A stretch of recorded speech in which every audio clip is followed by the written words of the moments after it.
So, where are you at right now? You're in Mexico City? I am in Mexico City. Yes. I Nice got and sunny down here. I got a quick question before we get into all the Nappy Boy and T-Pain and everything. Um, hmm how is Mexico City? Like, have you met any local artists that you fell in love with or anything? There's a few down here, but I'm not gonna lie, I've been very strict with like COVID and quarantine, so I have not left my apartment a whole lot. Um, and the vaccines down here are not flowing like they are in the US, so I am still not vaccinated, so I really don't leave my apartment that much. I'm not gonna lie. Yeah, that makes sense. Okay. Yeah. Trying to respect the virus. Yeah, this is a PSA about the vaccine. Um, well, I hope you get the vaccine soon for sure. Thank you.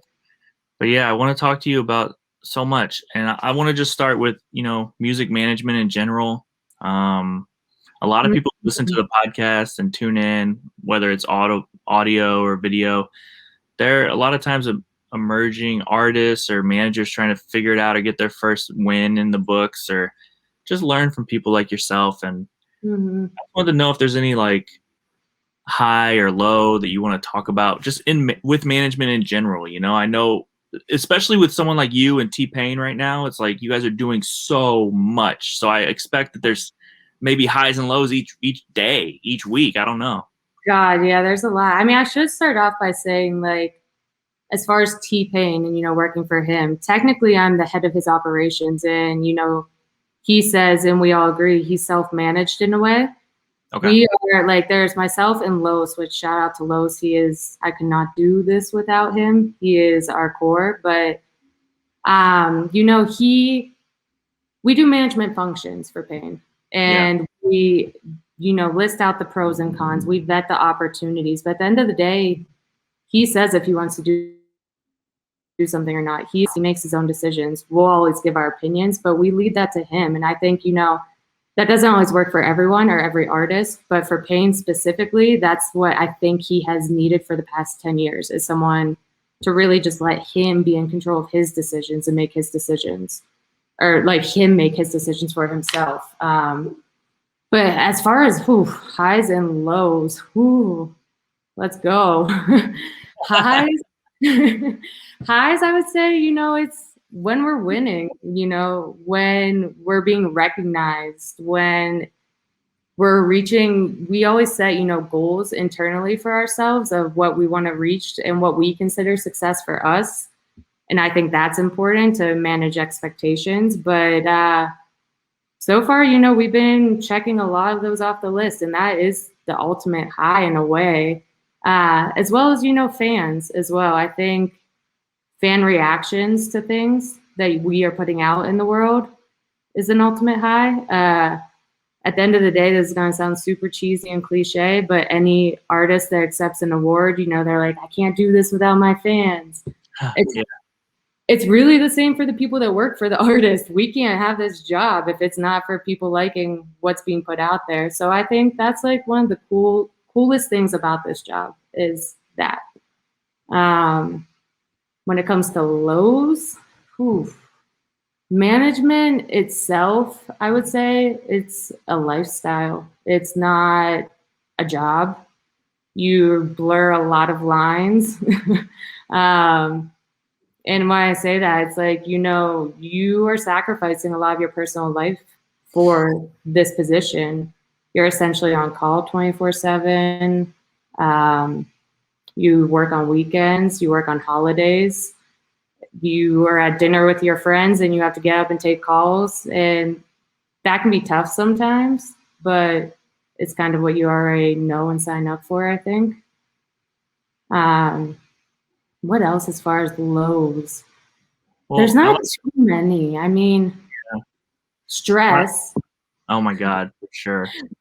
Stress. And I feel like, it's stressful in a certain way. It's stressful in the way where it's not like, oh my God, I have so much work, I'm so stressed out.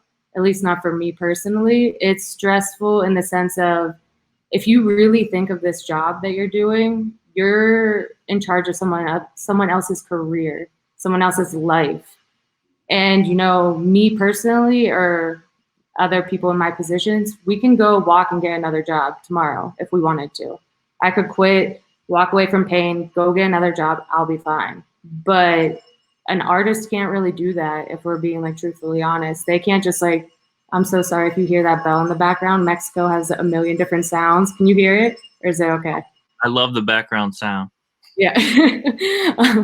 But yeah, like an artist can't really do that. They can, but it's way harder. You're not going to see, you know, I'll use Payne obviously for a reference. You're not going to see him sitting working a 9-to-5 job.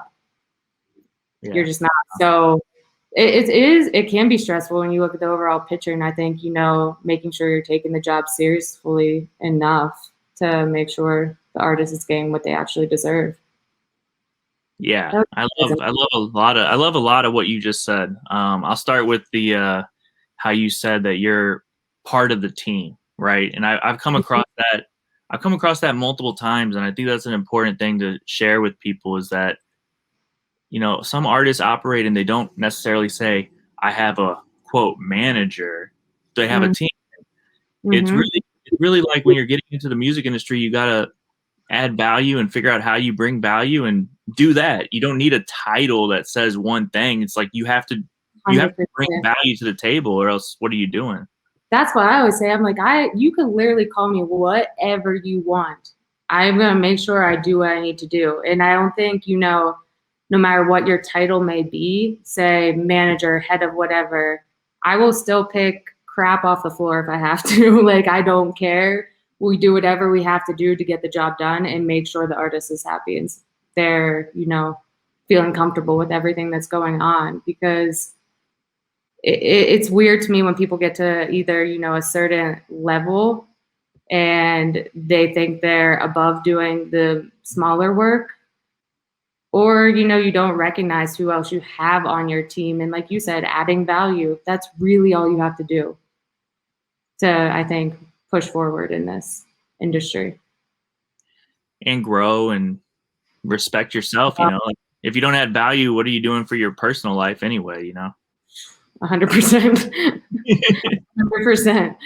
Yeah. And then speaking about some highs and lows, I know you're experiencing a lot of both because, you know, the new song, I like that, it's kind of going crazy, you know, and I was actually just talking to someone else today about it, and we were saying how you guys are having a big moment in a lot of ways, not even just music, but in a lot of ways, you, your team, T-Pain, like you're all having a moment.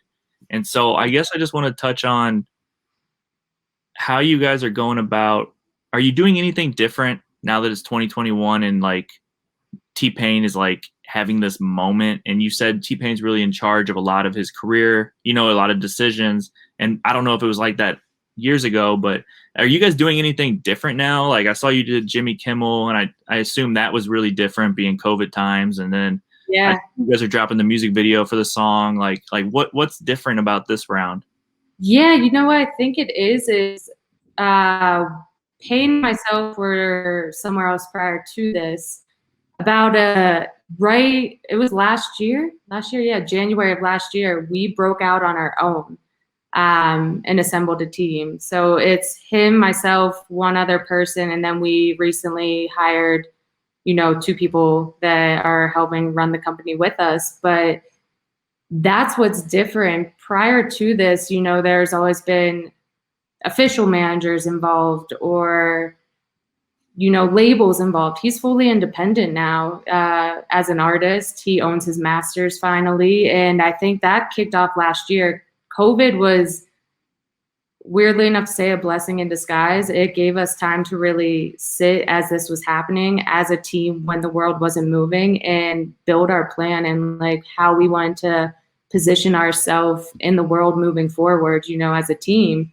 And a lot of it is, you know, he is extremely hands-on now. It's not that he wasn't in the past, but I don't think, you know, he was always given the opportunity to be, because things were just moving so quickly all the time that maybe he wasn't in the right headspace, the right team wasn't in place for him to run things, but it's really him now. You know, he's a marketing genius within himself.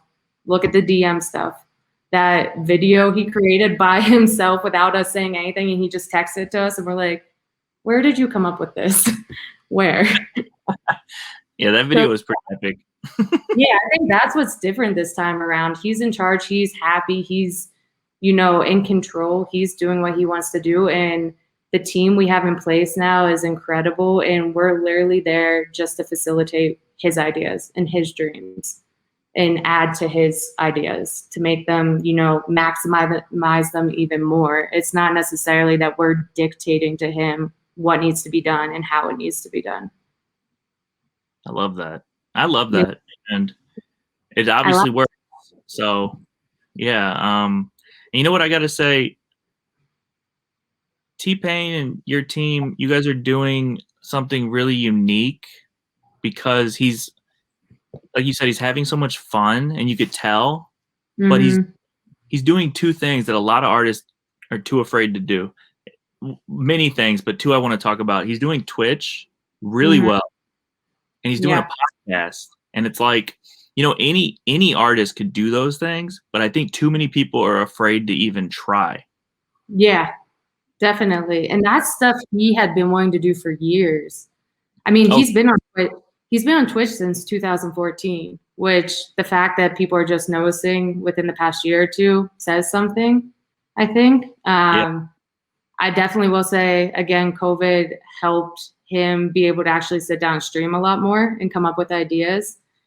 But really with Twitch, like, I have to give a lot of that success to him. He's authentic on the platform. He knows what he's doing. And to the point where, when he kept pushing Twitch for years, and finally, when we broke out, we found an amazing video gaming manager that we put in place that works alongside us, because I don't know that world. I'll be the first to say, like, half of the time I sound like an absolute idiot when I'm speaking about Twitch. I've learned a lot in the past, but there's so much still to learn there. And I wasn't going to have the time to sit and figure it out while also trying to run everything else and keep everything else moving. So we found SideQuest Media, this guy named Shane, who we worked previously with a little bit, put him in place last year, and he's been killing it for Payne. And again, it's the same type of business model. Payne leads with whatever he wants to do.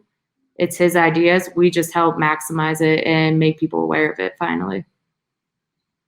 That's so cool. Yeah, like the Twitch stuff, like, even what's crazy is it's so organically spread. Like, even one of my personal friends who does not work in music or anything like that, we were just eating dinner one time and he pulled out his phone. He's like, you have to watch this T-Pain intro to the Twitch. And it was like T-Pain freestyling and just being hilarious. And my friend was like, I watched his Twitch every day or whatever, and I'm like, whoa.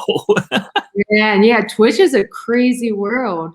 Like, he'll go on there and stream for like 10 hours at a time. I'm like, I don't know how anyone does that, or why people can sit there for 10 hours and watch that. But it's a large market of people that are into that. And it's something that he personally is into, that it's just about time, everyone was able to kind of capitalize off of it and make it known.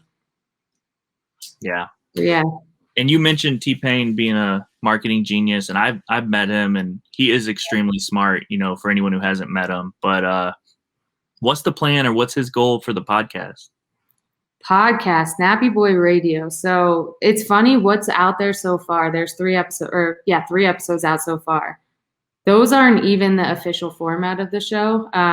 We shot those when we were out in LA and had to put them out first due to sponsorship reasons. But his whole thing was, he had, he always has people around, and the conversations are always either extremely hilarious or just like absolutely ridiculous, where he's always like, fuck, we should have recorded that. And I'm sorry if I can't swear. No, you can't. Yeah. Right, but he's like, fuck, we should have recorded that. And, he had the idea. He's like, we need to turn that into a podcast. Like, let's make it. I hate interviews. I don't want to be calling people here to interview them. Like, they're just conversations with my friends. And it's something I'm already doing. Let's put it out there. So I think you guys, with the upcoming episodes, we have Cheo Nash coming out this week, who's signed to Nappy Boy. They're just like funny conversations. It's not anything too structured. There's no structure at all really around it, minus a few of the games he likes to play with the guests, but it's working. I mean, we signed a deal with Podcast One to put this out during quarantine, and it got a little bit delayed, obviously, because Payne also really is specific with how he wants to do this. It's not going to be he's like again, marketing genius. He's trying to make it different. He's like, I'm not doing it virtual. It needs to be in person. Obviously, we can't do that during COVID times. Now the world's opening back up, and we're starting to film a lot, and it will just be, a weekly episode that gets put out there. That's so cool. Yeah.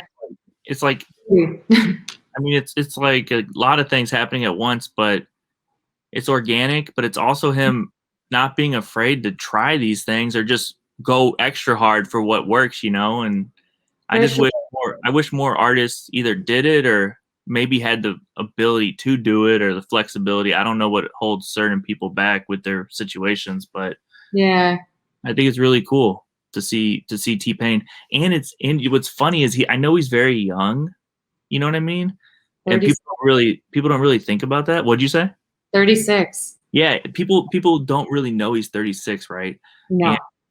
Or not enough. I feel like some people are like, oh yeah, T-Pain, whatever, but he's so young that it's like he had a career and now he has another career. You know what I mean? And like they don't have to necessarily relate. You know what I mean? Like what he's doing now does not have to be related to what he did then. For sure. And that's what, it will be interesting. I'm excited to, for everyone to hear the upcoming album coming out, and we're piecing all that together and whatnot. So it would be cool. I think it's more authentic to himself and the type of music he personally wants to create versus the sound that was kind of, being pushed upon him to try and stay current or keep up with what was going on. But I think people, react pretty naturally, and it's cool. Oh, I mean, I 100% agree. I think T-Pain is having such a moment, and it's only going to get bigger right now, and your whole team, and congratulations. But yeah, it's like I've seen artists like have a 5-year run or whatever, and then they try to hold on to it or stay with it, and it often doesn't work. But it's like what you guys are doing is like, it doesn't matter if he was brand new today or had his past or whatever. It doesn't matter because what you're doing is so good. No one cares, like no one cares about anything beyond right now with you guys. Yeah, that's what we're trying. We're aiming for, like, let's stop focusing on the past. We all know the hits he created. Let's get going in the future and what we're doing right now and current, and trying to, that's easier said than done sometimes, but it's even goes down to the planning of the press that we do and the questions we give to the press, and whatnot. The do not ask questions versus like, please ask these questions and stuff. So we're trying to be, strategic about it and make sure people are focusing on the current right now. Yeah, because that's all that matters. Yeah, exactly. People can take it how they want, and we'll see. But so far, it seems to be working. So I love it. All right. So last question, just for everyone listening, could you share any learning experience that you've had, like working with artists? It could be T-Pain, it could be anyone, but like maybe when you were doing a project, you were like, you know what? Either what you said, what you did, what I watched you do, how you reacted to me, like maybe unlock something for you? Yeah, I would say one, listening. I mean, these are going to sound basic, but I'll try and go into detail more. Listening to your artist or listening to the artist. I've been in rooms where the artist will be speaking on their feelings and I hear them be completely ignored, and it turns out south in the end. Like, really, really listen. Complaints, concerns, happiness, personal dilemmas, any of that stuff. Like, everyone's feelings are valid, and at the end of the day, you have to realize we're all humans. So listen and try to figure out solutions or ways to continue the happiness, I think.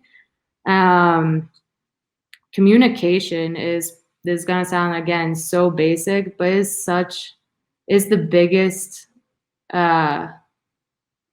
skill you can have, I think, in this business. And when I say that, I'm not just speaking about the artists directly.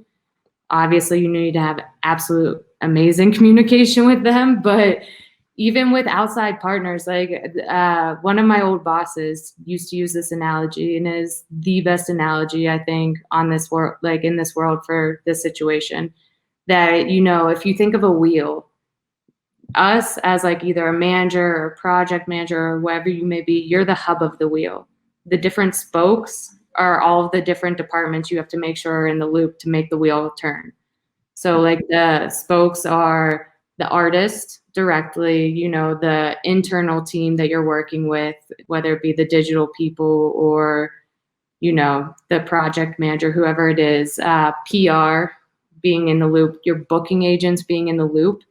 Because if they are not all in tune of what's happening down to the finest detail, they can't push the artist forward themselves, you know. Coming with a radio team as well as one of the spokes on the wheel. If they don't know the information for the streaming, then they're not going to be able to help try to climb the radio charts. If the booking agents don't know how radio is working or how the numbers are doing digitally, they can't raise the price of the artist's fee for shows. Digital needs to know all of this stuff too to see, you know, oh, I see radios moving in this city. All right, let's try and target this city with digital ads to help boost the crowd in that area. So I think that's one of like the biggest lessons I've ever learned, because I think moving into this, you know, we're trying to figure our ways out, especially when we're starting out. And I don't think I realized at the start how valuable this information is to every single department that you work with, internal or external. That's my best piece of advice, honestly. I love that. And I to even build off that, sometimes, and I think you're going to agree with me, sometimes I tell people, you need to over communicate. Like you need to like 100%. make sure people hear you. 100%. Even to this day, I sit down every single like Saturday and go through a massive email, which it looks like a Webster dictionary, and I feel bad to everyone I send that to, but of like tiny little statistics, you know. I see a Shazam chart in this area, all the digital, all the press, all the radio, and I do a BCC email blast to everyone. So it's like, you guys have all the information. I can hold you accountable now, because you can't hold people accountable if they don't have the information to move the artist forward. And if they don't have that, the artist is going to stay stagnant. So I love that. And what's cool about what you just said too is that it's something I believe, and I don't think a lot of people think about this, is as long as you send the info, it doesn't even matter if people reply. It's like you just need to make sure it's in their inbox, in their text, and like just send it. Everything in writing. Yeah, just send it. Like always, everything in writing. Yeah. Yeah. Exactly. Or if you're an artist, it's like shoot them an update. Obviously, they're an artist; they might not reply, but like they read it. Like they need to read these things. That's with Payne. Like literally, I send him so many emails and he doesn't respond, but he reads everything. Because then I'll talk to him on my phone and be like, yeah, I saw it. I saw this. Yep. So also for artists out there, make sure you read every piece of information you're given. Because it's gonna help you in your career. But yeah, I think that was my best learning experience, honestly. Yeah. And what you just said about the artist reading it too, it's like the team works both ways. Like you could have the greatest people around you, but if you're not a team player as an artist, like that's going to be a big problem too. I tell you, yeah. And think about like, even, you know, when you're doing your selfie style videos, this is just advice for artists. When you're doing your selfie style videos promoting your song, make sure it's what you want to put out there. Get people hype about it. Don't be like, yeah, this is my song. You know, we've run into issues with that in the past where it's like, why should people be excited about it if you're not excited about that? And really pay attention to everything you're putting out there online for other people to see, to sell yourself. So I always use the analogy, like there's a million different toilet paper brands. Why is there commercials for toilet paper? I have no idea. Like, why are they trying to tell you to buy Charmin? It's the same with music. There's a million different artists out there. Why should they listen to your song? What is the selling point to go listen to you? And really think about that, because at the end of the day, whatever you put out there is going to sell you. That's really important. And to echo what you just said, when you are an artist and you really believe in your song or you're hyped about it, you like extra promote it naturally, and it does better because you're extra promoting it naturally. Yes, it shows. Yeah. People can figure out when like something's an ad or fake. You know, even when we look at brand deals sometimes, which I hope no brands kill me, but You can tell, like, this is a commercial, someone's getting paid to do this, but when it's authentic, it moves so much. You see the statistics, it moves way better than when you're just, half-assed doing it. I agree. Yeah, and we could end on that point, but I'll say, to your point, like, even if I had XYZ artist in the commercial and they were like, yeah, I like the brand, but here's what I don't like, that's a better commercial than them just lying. Genuinely. Yeah. Yeah. Authenticity is key. Hell yeah. All right. Well, hey, thanks for joining us, and we're gonna chop this up and put it on Instagram and website and audio, and we're just gonna help support the movement and Gary V sends his love, but we love seeing you guys win, man. Yeah, I was gonna say we gotta get Payne back up there, so we'll definitely have to reconnect after this. I know Gary wants to go. Gary wants to go garage sale hopping with T-Pain.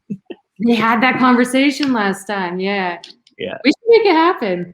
That'd be an amazing content piece. He'd be down. Gary's literally been waiting.